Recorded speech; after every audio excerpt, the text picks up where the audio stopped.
Hello and thank you for tuning into my video. Today I'm gonna be talking about negative symptoms of schizophrenia. So yeah, let's get started. What I have experienced from these negative symptoms this year is that I have had zero motivation, I've had zero discipline, I have not making initiative to talk to family members or talking to my friends. I've had a very hard time cleaning my apartment. And when I eventually went out to go clubbing or partying, it was not really like before I had schizophrenia. I had a very hard time conversating with people. So yeah, that's some of the things that I have experienced: poor hygiene, difficulty with conversations, lack of interest, and not really taking care of myself like I used to. This year, my parents, my mom and my dad, have helped me clean my apartment. Other than that, I have not cleaned my apartment by myself even one time this year. And that is actually insane because we are in October. So for around 10 months, I have not cleaned my place one time by myself. And it's not because I don't want to. I want to live in a nice and clean place, and I also used to clean it.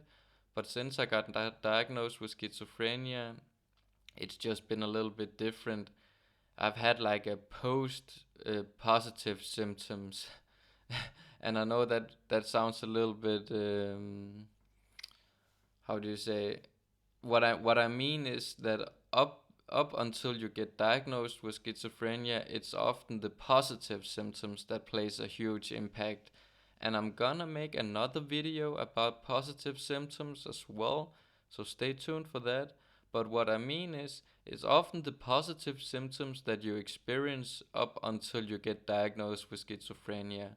And after you get diagnosed with schizophrenia, it's often the negative symptoms that kicks in really. And as I mentioned, the negative symptoms are poor hygiene, lack of social skills, zero motivation, zero discipline. Everything is seeming like such a huge mission just to do even grocery shopping.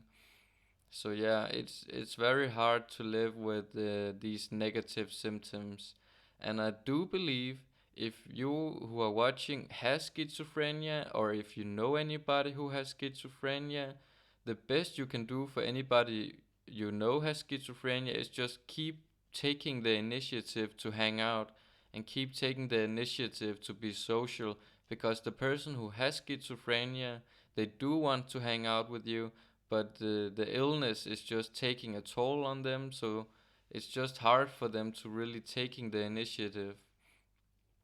So the best you can do is just keep the contact going and maybe help them clean, because most likely they don't have the most clean apartment. That's at least from my experience. My experience, my place has been very messy, full of dust and not clean. And if you're watching and you do have schizophrenia, I will say times can change and times will change. I don't think living with these negative symptoms has to have the huge impact forever. I know for me it has had a giant impact this year, but I am starting to feel a little bit better. And I hope if you have schizophrenia, I hope for you that it will get a little bit better for you as well.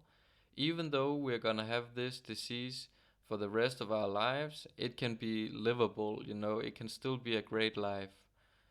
So yeah, um, I hope anybody who watched got something out of this video, and I hope you want to like and subscribe.